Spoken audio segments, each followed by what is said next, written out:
Okay, the fifth chapter in Tanya. This chapter is the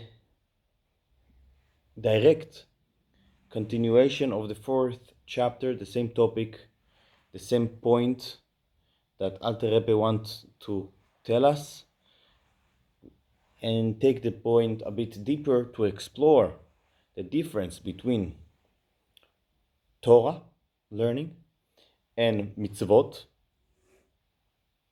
how they impact the person that performing mitzvot or learning Torah. What is the impact of this performance on the person? What's happening to the godly soul? What's happening to the human being? And just a reminder, with this we're exploring the power of the levushim, of the garments of the soul.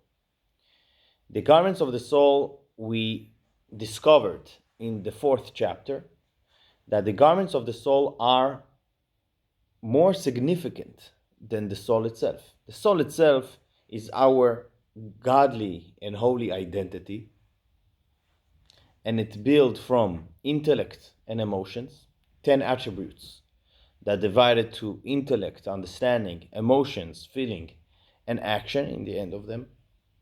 But the garments of the soul are thoughts, thinking, speaking, doing. Those are the garments.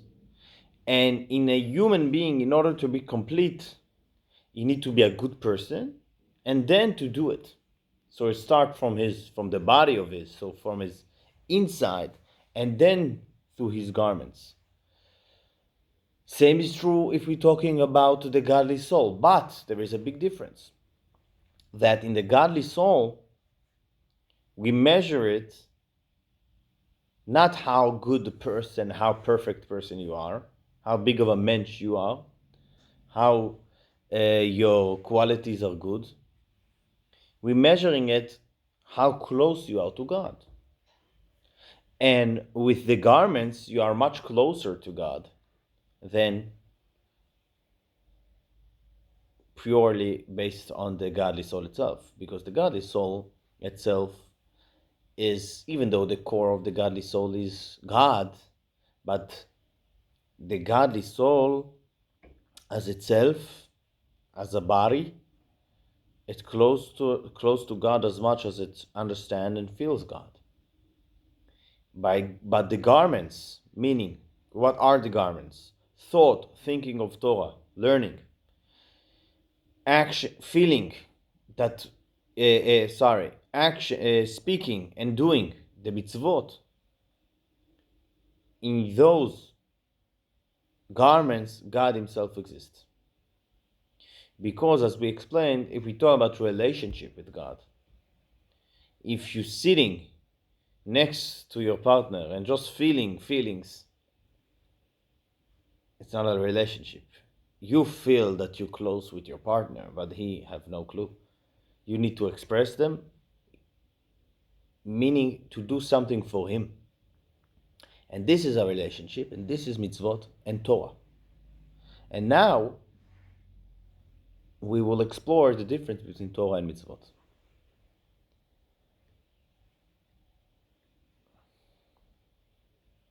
So here we have in the Tanya of Chabad Org, in the beginning of chapter 5, we have essence. Chapter 2 is the essence of the godly soul in the left side of the page 100. Mm-hmm. Chapter 2 gave us the essence of the godly soul. That this is spark of God in its core. Chapter 3 gave us a bit of the structure of the godly soul. 10 attributes, intellect, emotions. Chapter 4 gave us about the clothing. And chapter 5 will tell us about the bonding that we have with God. This will complete this will complete an important part that telling us about the relationship of the godly soul with God. From the 6th chapter, we're moving on to a different topic. a bit further.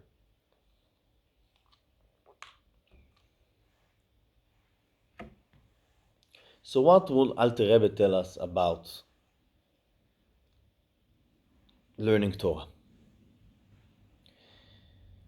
This is a revolutionary idea. Torah, or any topic that we are learning,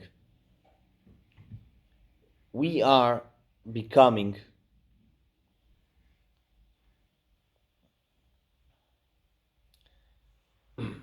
Alter Rebbe calling us that our brains, our mind is clothing the idea.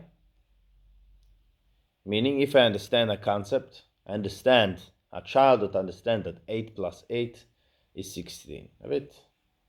You need to understand it. You don't know it. Like 2 plus 2, 4 plus 4. He needs to think about it and to understand it. 8 plus 8, 16. So he understands this idea. Now his mind understands the idea. Okay? But also, so it means that now this idea is becoming part of his system, and his mind surrounding the idea. The idea is inside. Now, in a physical world, either I am one vessel, smaller vessel, surrounded by a bigger vessel, or the opposite. You cannot do both.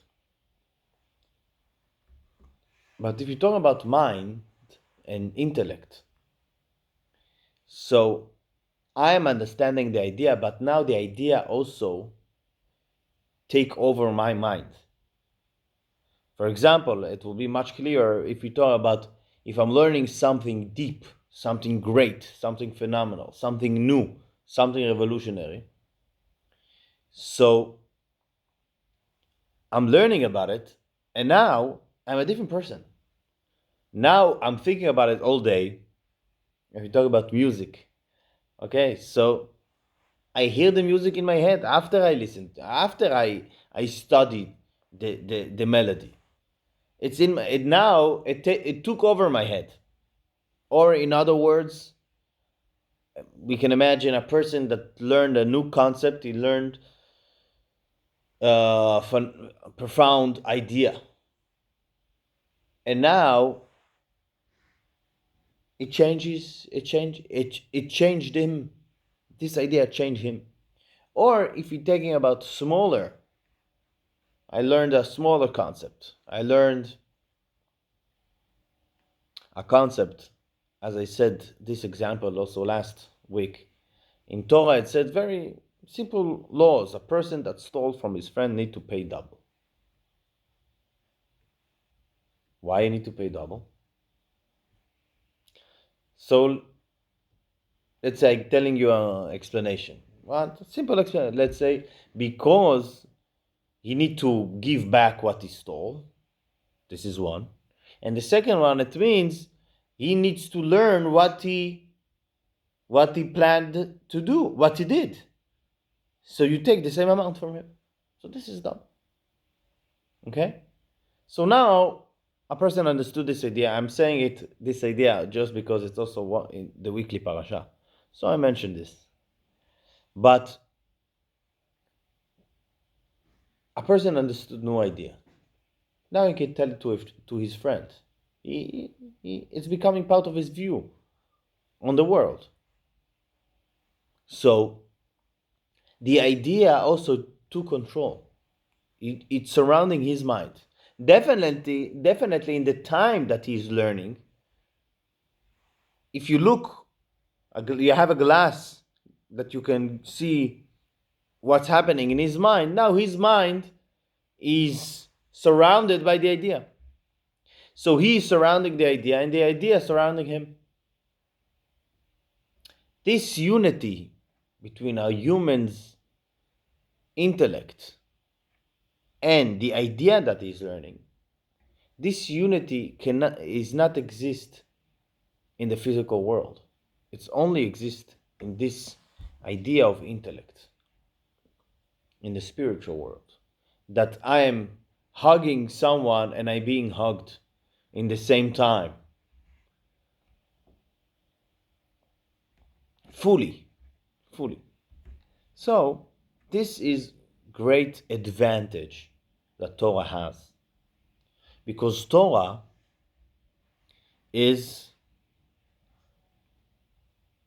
the wisdom of God that He put Himself, as we learned last chapter, inside a box that you can grasp. You can learn this box and understand God in many levels, as we said last time, but it doesn't matter the level. But still, this is the wisdom of God. And after you understand, or during the time that you're learning Torah, so you surrounding the idea and the idea surrounding you, meaning in the intellect level. And there is a unity and a union that it's not exist in the physical world. This is profound advantage of Torah learning. So, first of all, in simple words, when a person thinking about learning Torah, or before Alter Rebbe told us this, what is the purpose of learning Torah? First of all, to know what to do. Second, I'm admirer of God. I want to understand Him, so I'm learning His Torah. Alter Rebbe telling us, yeah, okay, true, all correct. But the true advantage of Torah learning, according to Chassidut, is much, much deeper. When a person learning Torah, like we are doing now, you have a union with God, union that you can never have in your physical life. This is a union in the highest way that's possible. This is learning Torah. That's why the Torah is also being compared to food, because the food becoming part of me. The food becoming part of me. So Torah is being compared to food. But mitzvot are not being compared to food. They are being compared to clothing. Because mitzvot is different relationship that the person performing the mitzvot have with God. The relationship is that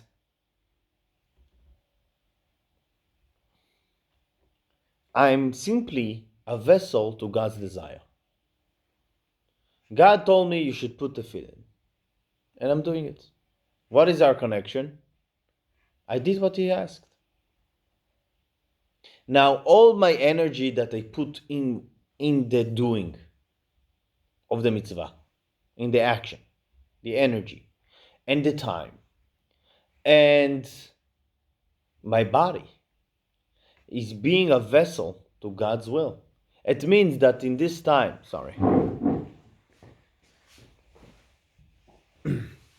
So it means that in the time of the mitzvah performance, I am a vessel to God's desire. And this is a different advantage than Torah. Mitzvot, you are being a vessel for a level that you even cannot understand. God's desire, it's very deep, it's very great, it's unlimited desire that came into simple level in this world. And this is the true advantage of mitzvot. Again, it's not people, especially in the last era of the world, people looking in the mitzvot to see personal growth. Wisdom of Torah and the mitzvot to see how they're growing from it, from the wisdom of God, from the performance of good deeds. So that's why it's very strange why sometime in the mitzvot there is mitzvot that it doesn't seem to bring personal growth. Not to eat fish with meat with dairy, or to put tefillin. Shabbat, yes, it's a great thing. Prayers, maybe honoring your parents, no question, of course. But tefillin, what is the personal growth from tefillin? But this is not the purpose of mitzvot. The purpose of mitzvot are to have connection with God, for you to have a connection with God. How you have a connection? By you growing, by performing what God asked. Obedience. Yes. But not only that, it's not obedience, it's a mutual connection. God's wanted and you're doing it. And he's waiting for you to do it. It's not like it's not only as he's the king and you are the servant, it's also that he's a partner that waiting for the other partner to show his love, to show his commitment. So the mitzvot, the true advantage of mitzvot is not the fact that you're growing. It's the fact that you, in the time of performing the mitzvah, for sure, you have a true relationship with God. Mutual. And this relationship is not only in your brain, it's with all your energy, all your body. It's actually influencing the body, the physical body of yours. So your body before a mitzvah was a body that didn't have physical connection with God's desire. And after doing the mitzvah, your body have a connection with God. Physical connection with God. I used to bring, for this difference between Torah and Mitzvot, analogy. Sometimes there is people that it's easy to bring this analogy from. So let's say Einstein is walking in the streets in America. And he sees a small child. And this child don't know who is this old man. And Einstein reaching to his pocket and give him a candy. And Einstein telling the kid, put the wrapper in the garbage. And the kid doing so. And in the same time, sitting in Germany, a scientist that learning Einstein's theories. That basically you're saying Einstein, you're saying relativity, you're saying relativity, you're saying Einstein. It's almost the same identity. And he's understanding, this scientist understanding the theory as well. And who is connected with Einstein? The kid. The kid is connected with Einstein. Why? Because he gave him the wrapper and he told him to do something, and he did, and he walked to the garbage and he put it inside. So this is it. But this is the true advantage of a mitzvah. If you're learning Torah,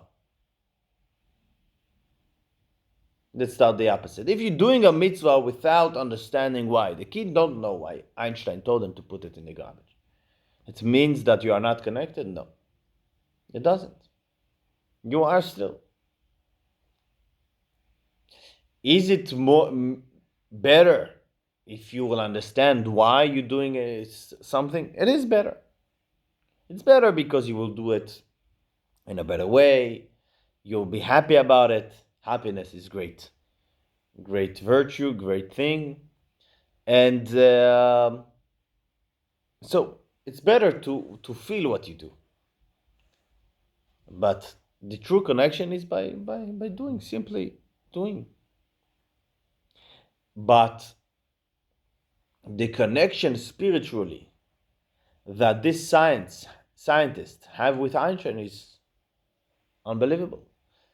When he will meet him, they will be synced very well. But when you talk about God, so this scientist is really doing a great thing because God put himself in his mind.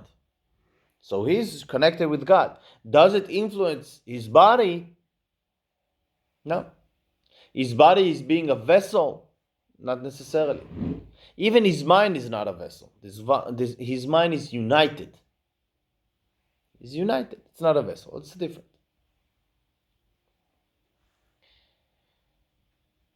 But in the end, we understand another thing.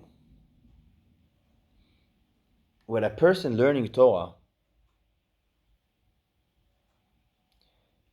he's not only learning, he's also doing a mitzvah. Because there is a mitzvah to learn Torah. So Torah essentially have both advantages of Torah and mitzvah, especially when he's speaking the words. Speaking the words of Torah means that you're doing both. And if, as the Talmud states, that a person should learn Torah with all his body, to be fully, when a person is deeply thinking about something, he's fully in his thoughts, so his body can be fully invested. So then, really, you have really both advantages of the Torah, of the union, that there is no such a union in physicality, and also that your body became a vessel to God's desire. Okay? Mm-hmm. Any questions about this? Okay. So let's start reading. I imagine we will have some points that we will be able to discuss in the middle.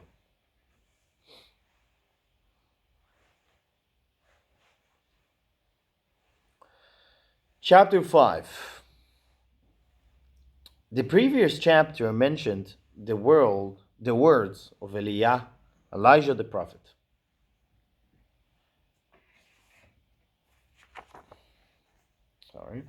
No thought can grasp you. Let's take this idea of grasping the divine further and clarify it well. Grasp. Let's say your mind has formed a concept of an idea and gotten it straight. This means two things from two perspectives. One, your intellect now grasps the idea and mentally encompasses it. And from the other perspective, it means the idea is now grasped, encompassed, and enveloped within this mind of yours that has gotten it straight and formed a concept of it. As we said, the mind is being wearing, let's say like this, is being surrounding the idea, and the idea is being surrounding the mind. They are both becoming one.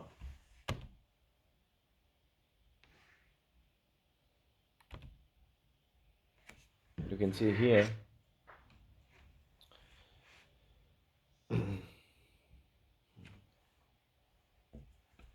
second. Let's go to the other one. 1 second.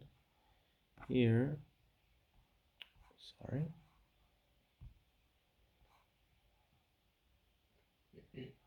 No.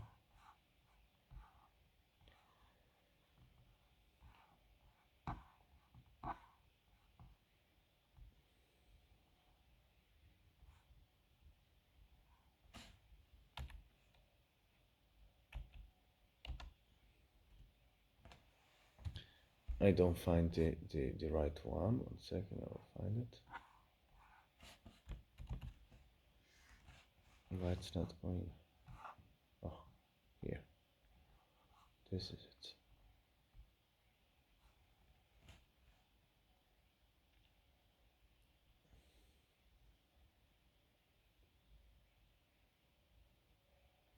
So the human intellect and the divine wisdom, in some place that you are learning, they are circling each other. Mm-hmm. Yes, okay. Now, again, as we said, we know that a human being cannot understand God. He understands what God gave him, and God put himself inside those ideas, those simple ideas. Okay, let's continue. Page 102. There is another dynamic as well. While you are actively grasping the idea and trying to get it straight in your mind is enveloped within the idea. For example, you understood some halacha of the Mishnah or the Talmud, and you've got it through and clear. Your mind now grasps the halacha, encompassing it. And as well, at the time you were pondering this halacha, your mind was enveloped within it. Halacha is a law.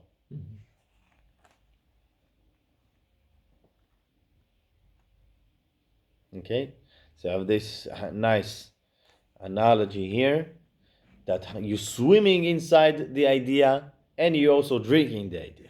Yes, both are happening on the side. Okay, page 104. Now, let's understand what a person is learning. This halacha is God's essential wisdom and will. God desires that if Reuven present a certain argument, for example, and Shimel puts forth another, the final ruling between them will be such and such. This is Talmud. And even if such case with these particular claims and demands never came to judgment and never will. Let's say in the Talmud there is a concept that if Reuven said, this watch belongs to me and I gave it to you for the time being, and now I want it back, and you said no, it was belonged to me from my father, and the Talmud said no, you must divide it, whatever, you must bring proofs. This case never happened. But the idea, it's not relevant. If you're thinking that the Torah is there to guide you, only to guide you in the day-to-day life, it means that anything that it's not relevant, it's not relevant. But it's not true. I can tomorrow open laws about the temple and learn it, even though it's not relevant for today. Or I can learn what happened with Moses. Everything is relevant, but let's say in general, it doesn't matter that it's not relevant to my day-to-day. This is God's wisdom, because it's part of Torah, and this is the core. This is what Torah means. And if it's God's wisdom, and I understand that in the time that I'm learning, it's unity. It's oneness. Nevertheless, what matters is that this is God's will and wisdom. If one person will argue like this and the other will argue like this will be the ruling. This is God's wisdom. That being so, when you know this halachic ruling and you understand it as it is set in on the Mishnah, the Talmud, or a letter of halachic adjudicators, your mind comprehends, grasps, and encompasses God's desire and wisdom. This is what happened. You are grasping God who cannot be grasped by any thought, and neither can his will or his wisdom. Yet clothed within this halacha that have been made accessible to us, you do grasp them, his wisdom, his will, and he himself. Now, for us that are a bit new in this, there is a simple question here. It's not relevant to Tanya.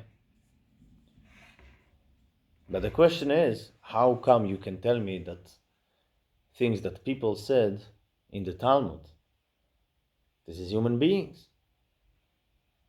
Alter Rebbe telling that God's wisdom is in the Talmud. It's not God's wisdom. Or what does that mean? They were not prophets. and they didn't learn Torah like a prophecy. This is not part of, it's not a prophecy, it's a wisdom of human being. And if someone in the Talmud would say, God told me so and so, he will not be regarded actually. Talmud is only about the human understanding. So how Alter Rebbe telling us, this is God's wisdom, you one with God, infinite wisdom of God in the concept of that is presented in the Talmud. This is not relevant to Tanya, just because some of us watching this are not familiar with this. But we need to understand that in general, we say maybe 1 or 2 points about the oral Torah. The Torah was given in Mount Sinai, as we all know. But in Mount Sinai were given 2 Torahs, the written Torah and the oral Torah. The oral Torah is the explanation of Judaism as we know it. The written Torah is the text. The oral Torah was never written until the Talmud, and the written Torah was, you actually could have learned it only from the written. You cannot say it by heart. It was a really big difference. But the oral Torah is not only the explanations of what is written. First of all, there is parts that are mouth to mouth from Moshe Rabbeinu by heart. For example, we all know that the tefillin is black. It's not written. And in the Talmud, they don't say, oh, we know it because we understand it from the text, or because it's hinted in the words. No, we know it because Moses told his students, God told me it's black. So it's another part of Oral Torah. But there is more parts of Oral Torah. The Torah gave authority to the leaders of the generation to form mitzvot in certain ways, to add even more mitzvot, or to shape the way how to perform the mitzvot in Torah, that this is the way to do it, or to add safeguards of mitzvot in order to protect the Torah's mitzvot. For example, we know we're not using electricity in Shabbat, or let's say more simpler example, we're not eating chicken with dairy, even though the Torah not talking about chicken, talking about animal meat, not birds. And this is addition of the sages, because people got mixed. Or the fact that we're doing Kiddush. The Torah told us to sanctify the Shabbat. But we're doing Kiddush on wine. Our sages say this is the way to sanctify the Shabbat. Or we know that we're praying 3 times a day. The Torah just said to pray when you need it. Our sages said, you're forgetting to pray. Pray 3 times a day. And this is the way to pray. And if you're not doing it this way, you don't have the authority to change. They have. So all of this wisdom was given to the sages. Now the question is, as I said, it's not a prophecy. They're doing it as humans. As human with the authority and with the wisdom and with the Holy Spirit that they have in them. Holy Spirit means not prophecy. Now when we're learning Torah, we understand that they were not Beinoni, they were not the middle person. They were, godly soul was guiding them. Okay? But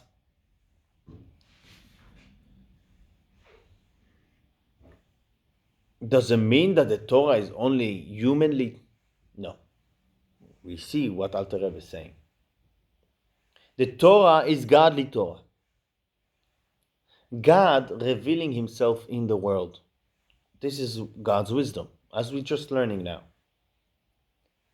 Torah is not only a set of laws, it's not the way for a personal growth.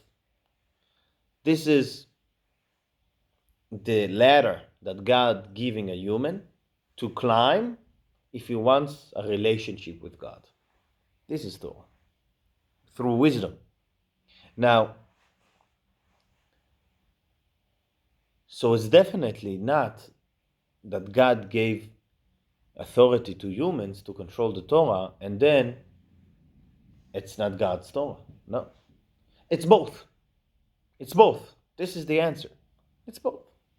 It's God's wisdom being revealed by the sages.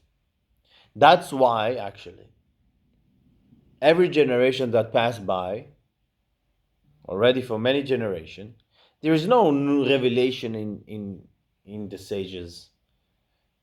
The sages in the last 500 years, more, 1,000 years, are not shaping Judaism.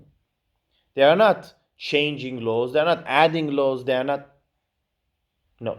They're just using the tools that they have to adjust the rules to our days. But they are not doing, Hanukkah is a holiday from the sages. But that happened more than 2,000 years ago. So, this is not. Why is that? Is because God's revealing himself in Torah in certain way. And it's from generation to generation being in a more simpler way. So the idea is that it's both. We acknowledge that this is Torah of humans. We are not ignoring it. And actually this is a fact that we not shame in this fact that it's humans Torah. But does it mean that it's not God's wisdom? No. Actually it means. And this is what makes the Torah special. Torah is God's wisdom being revealed through the rules. How technically it's happening is because we have rules, how to add and what you can add in Torah. I cannot open the Torah text of the Bible and to read and to interpret it and to learn and from that to understand, even if I will be the greatest rabbi in the generation. Because there is rules. Okay? So, if you're doing it with the tradition, with the rules, so you can expand God's Torah. And it's becoming the divine wisdom of God being expanded, being growing inside the world with human brain. This is oral Torah. So that's why oral Torah is growing every day. Every day. A Jew can sit tomorrow or today or right now and learn Chumash, learn Talmud, and have a question and look for an answer until they have a brilliant idea of answer. And if it's inside the rule with the tradition that we got from our sages, he expanded God's Torah. And this is God's wisdom. And in the moment that he's learning it, he's becoming one with God himself. This is just to acknowledge this fact and not to that people will think that we just kind of ignoring or don't know the facts. Okay. Any questions about that? No. Okay.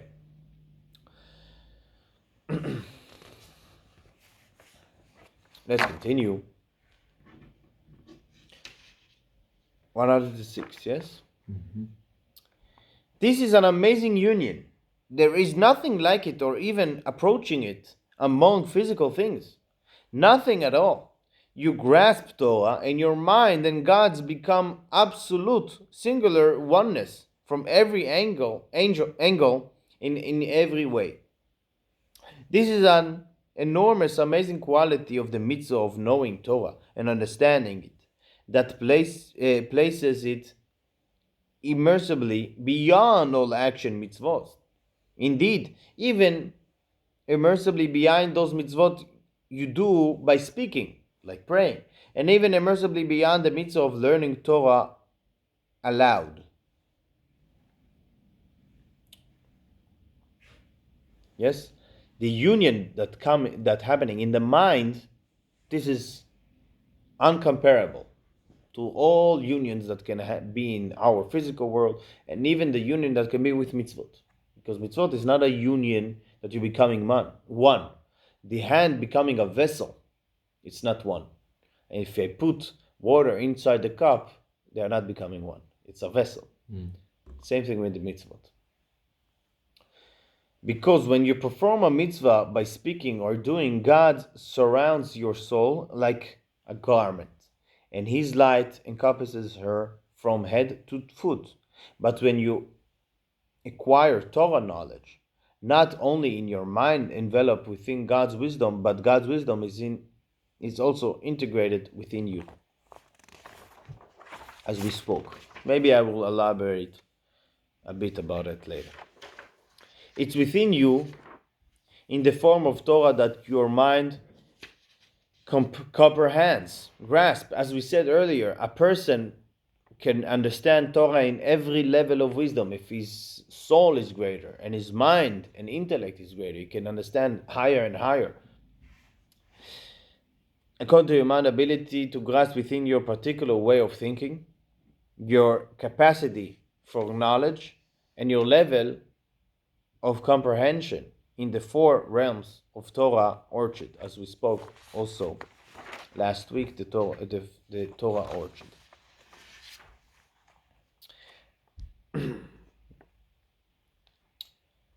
So now Alter Rebbe will compare Torah to food, as we said also before. So since knowing Torah means that Torah is invested within your soul and mind, and encompassed by them, therefore Torah is called bread and nourishment for the soul. Nourishment, yeah, okay. I don't know how to say another word for this. Nourished. It's nourished. Yeah. It is just like physical bread. You consume it, actually integrating it within yourself to nourish your body. It's metabolized to become your own blood and flesh. And now you live off its energy. The same occurs when your soul consumes knowledge and comprehension of Torah.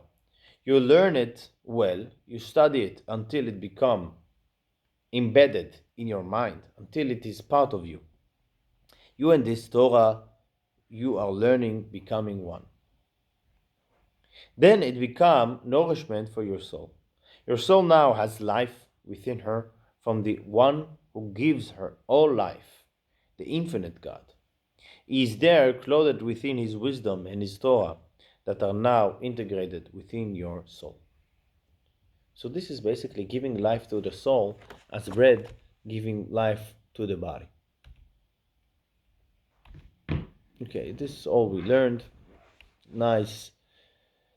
This is how the idea surrounding the mind and the mind surrounding the idea. This is, in the surface, it looks like civil disputes, but inside is God's wisdom.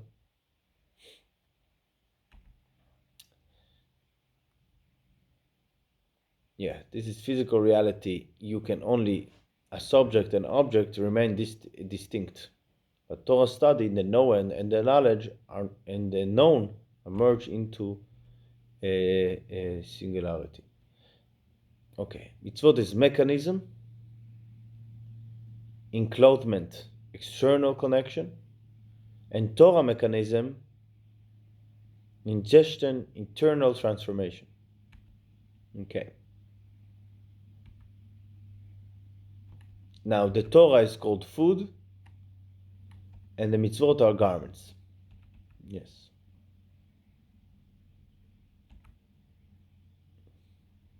Now we can see how the Torah is bread, mitzvot is levushim, garments. Yes. But here we see in this slide, and we learn it just in a minute, that Torah is both. Is bread and garments, because Torah is also a mitzvah, as we said. Okay. Let's continue. Heaven's food. That's the meaning of the verse, your Torah is within my bowls. bowels. And as it says in Etz Chaim, Portal 44, chapter 3, the clothing of the souls in the heavenly garden of Eden are the mitzvot they perform in the world. When the souls going to heavens, as we said also last chapter about the pleasure that the souls have in heaven is just enjoying God's presence, knowledge, according to their knowledge and feelings. But they're going with their mitzvot.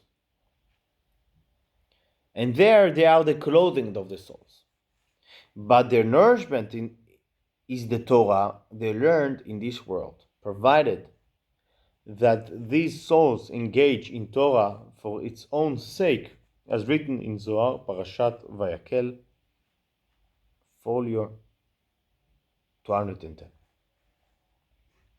The Torah that they learn Torah for its sake. Wait, I can say a few words about that. Because as we spoke, a person, Torah, it's also wisdom. It's also personal growth. If a person learning Torah, not because it's God's wisdom, just for knowledge, or more badly, for honor, to be a rabbi, to be famous, to have money. There's many reasons. So those things are a bit disturbing. They are not disturbing the fact that you learned God's wisdom and your intellect becoming one, but the Torah not giving so much nourishment to your soul, because it's covered by bad intentions. So those intentions are covering the study, the knowledge that you have. That's why you truly connected to the Torah that you learned if you learn it to God, to the Torah itself. Meaning, I want to be one with God, and it's through Torah, so that's why I'm learning Torah. This is the true level of learning Torah, not for any other reason. So it's true that we always said in this chapter that the most important fact in a relationship is to do. This is the advantage of mitzvot. But if we talk about the union that's happening in Torah, is if you're doing it for no other reason. And actually, it's so divine wisdom. So if you're doing it with bad intention, it can turn out badly, actually. Because you're using it, this divine wisdom, to your own. In the end, it can be your own and bad wishes. So it can be bad. But it's possible also you start to learn Torah with for yourself, for your honor, and then you change. Absolutely true. Absolutely true. Our sages said very clearly about Torah learning. Our sages saying it's better to start. That's why our sages said you should give gifts to the kids that learning Torah, even though they're learning it for the gifts. Because in the end of the day, if they will be simple about it, in the end, if there's no bad intentions, they're just natural intentions, no bad intentions. In the end, the goodness, the holiness of Torah will take over. So they will do it for the right reasons. Yes, you're right. In this context, learning Torah for its own sake means studying it to connect your soul with God by grasping it with your particular intellect, as explained in Pri Etz Chaim. Then that Torah becomes spiritual food for your soul in the heavenly garden of Eden. So also there, in the spiritual next world, the Torah is the food for the souls. Page 112.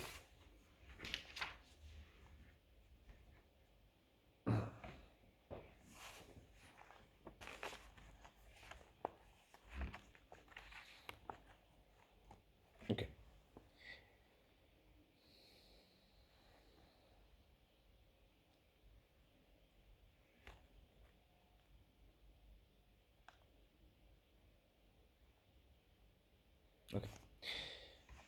When we say the Torah is nourishment for the soul, we mean it is an inner sort of light that your soul can absorb. When we say the mitzvot are clothing for the soul, we mean that they provide an encompassing sort of light beyond anything that can be absorbed and internalized. Now I will explain. There is a reason why Torah have a kind of connection with God and mitzvot have a different kind. Torah is intellect, it's wisdom. Mitzvot is God's desire. We can do a table, okay? Torah is intellect, mitzvot is desire. Torah is union, as we said, and the mitzvot, when a person is doing the mitzvah, is not becoming one, is becoming a vessel. Torah is food, mitzvot is clothing, okay? There is a reason for that, because there is a difference between desire and intellect. Desire represents not only God wanted, God's desire for it. Desire means that it can be something stronger and deeper than wisdom. Actually, you first desire and then you understand what you want. There is an inner desire. This is mitzvot. Mitzvot, in their core, coming from God's desire. And it cannot be put into intellect. And because of that, you cannot be one with the intellect, with the desire of the mitzvot, like Torah, that you're becoming one. So that's why you can only become a vessel for this kind of desire. So Torah, it's a wisdom. Wisdom can be put in a box, as God did, and give us the Torah, and then we can connect with it and become one with it, our intellect. Mitzvot are desire. They can be put in a box, but you cannot understand them, become one with them, because you cannot become one with this great desire. You can only be a vessel for that. A vessel means that, for example, the cup don't know if it has water, even it doesn't know if it's full or empty. It doesn't have any difference. Okay? Because it's totally different materials, totally different thing. This is plastic, this is liquid. So you can put it, you can take it out. The same thing, we can put tefillin. Unfortunately, we don't feel that in this time I'm fulfilling God's desire, and God's desire is actually surrounding my left hand, my brains, that tefillin. Totally different from learning Torah. In learning Torah, you are one with the idea. So there is this union. And the mitzvah, I'm only a vessel. But why only a vessel? Because this is desire. This is not wisdom. Desire is different. You cannot become one with the desire. You can only wear it as clothing. You cannot eat it. But you cannot grow from it, even though it's greater light. In both, God rests. But it's a different of what kind of light is it. So that's why it's called here inner sort of light that your soul can absorb. This is Torah. Your soul can absorb it. Your soul can catch it, become one with it. And the light of mitzvot is sort of light beyond anything that can be absorbed and internalized. This is mitzvot. That's why I can only be a vessel. Something is happening. I don't see it right now. I will see it when our eyes will be open in the time of the Mashiach. But now we don't see and we don't feel it. Because it's beyond. It's like a cup of water and water. It's two different realms. It's a desire. Let's continue. With this, we can explain why our rabbis said that Torah study outweighs all the other mitzvot combined. This is because the mitzvot provide clothing alone. Torah, however, is at once both nourishment and clothing for your divine thinking soul. Even though Torah is an inner sort of light, nevertheless, when your soul is engrossed in studying Torah and learning more of it, she clothes herself within it. All the more so when you speak out loud whatever you are learning, then the breath of your speech becomes a kind of all encompassing light, as stated in Pri Etz Chaim. Torah have both. In the end of the day, Torah have both. Because Torah is also a mitzvah, as we said before. And that's why Torah is also clothing for the godly soul. But it's also, as we said, the food. This is the chapter. Let's see a bit here to summarize. So as we see, there is the light that's surrounding, kind of. We will talk about it maybe later. What is light that's surrounding and light that is inside? Okay. Yeah. We have the Torah as food in the heavens and the garments. Yes. We begin with the impossibility of grasping God. We conclude with the realization that the tool for this grasp has been placed in our hands. The act of study is not merely academic, it is a deepest form of intimacy, available to the human soul, a literal ingestion of the divine mind. Okay. This is chapter 5. So we understood the meaning, true meaning according to Hasidut, of Torah learning and mitzvot doing. It's not about personal growth. It's not about being connected to the heritage. It's not about book of laws that you just need to do. There is a union happening between a human being, a human soul, and even the body when he is learning Torah and doing mitzvot. And Alter Rebbe gave us the two ways of union. There is the way of Torah and the way of mitzvot. There is two advantages for this and advantages for this. And this is the power of the godly soul to grow by food, by eating the Torah and by wearing the mitzvot. And this is the garments, continuation of the garments of the soul that we have, that we started speaking about it, the last chapter. Yes.